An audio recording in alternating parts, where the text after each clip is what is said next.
What's up, everybody? My name is Scott Paddock, and today we're going to talk about how to make your improv solos sound funky.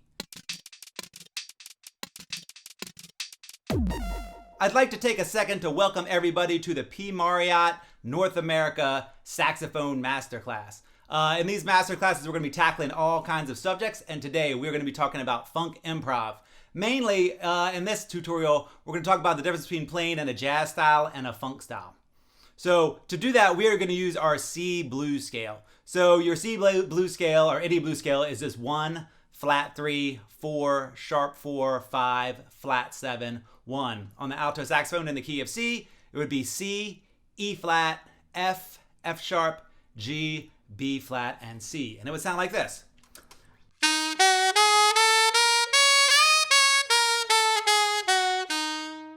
Now we're going to use this blues scale because it's the easiest scale to use when you're talking about funk improv. We're going to be doing a whole bunch of rhythmic stuff. We're going to do a lot of strong articulations. The harmonic structure is going to be fairly simple, but the rhythmic structure and the articulations and all that kind of stuff are going to be pretty complex. So we are just going to use our blues scale to keep things simple. Okay, so if we were to play this blues scale in a jazz style, it would sound like this.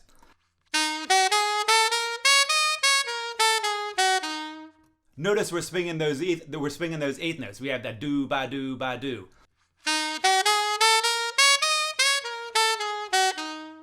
The first step to turning your jazz swing eighth notes into a funk solo, a funk improv solo, is straightening out those eighth notes. Now, we're not going to play perfectly straight eighth notes as if we were playing classical music, but they're definitely not going to have that swing on them, and they're going to be accented a little bit more. So they're going to have they're going to be a little bit stricter, a little bit straighter, actually a lot straighter, and they're just going to have some more accents. So it would sound like this.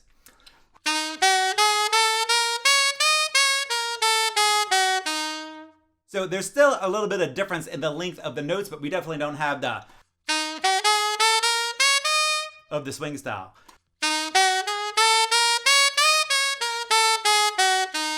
They're straighter and they're a little bit more accented. Okay, so if we just started improvising using swing eighth notes, it would sound like this.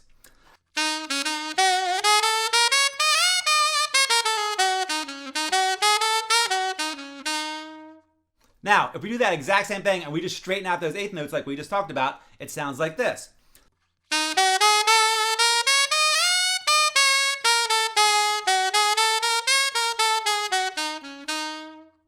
Now, that's not super funky yet, but there's definitely a difference between that and your swing eighth notes, and it's leading more towards the funk side of things. So your first step is even out those eighth notes, play straight eighth notes.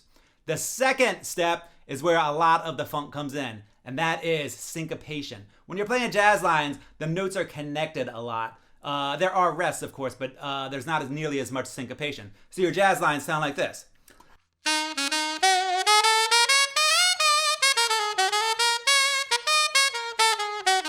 So if you want that to sound funky, what you have to do after straightening out your eighth notes is really bring out the E's, the ands, and the uhs. So your syncopation is really important. There's going to be a lot more shorter, stabby notes, da da ba boop ba da, instead of da ba do ba da, da ba ba ba ba da. So shorter, stabbier notes means more syncopation and a lot more rest. So it would sound like this.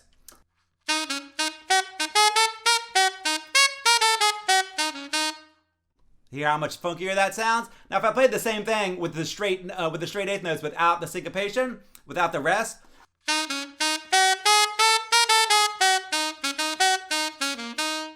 it sounds okay. But when you play those notes shorter and stabbier and more syncopated, that's what makes it sound funky.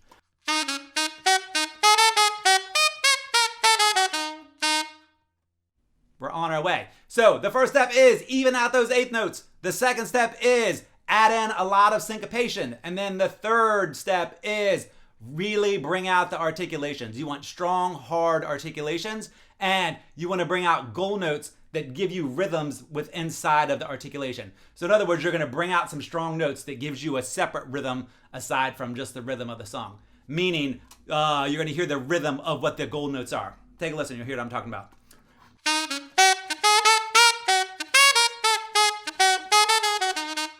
So you hear all the syncopation, but then do you hear how the strong notes give you another rhythm on top of it? So you have do bop bop ba do bop ba do bop bop bop. Those extra strong articulated notes give you a whole different rhythmic feel to the line. Now, if you notice when I sing, I usually sing all the wrong notes. I'm a terrible singer, but hopefully you get the idea of what I'm talking about with those extra articulations.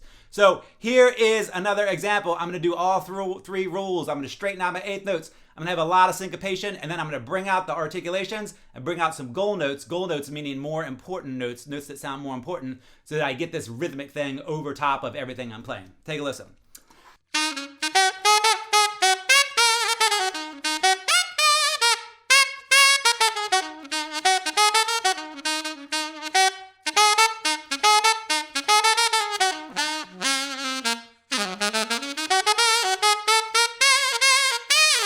So that's how you change your jazz improv lines into funk improv lines.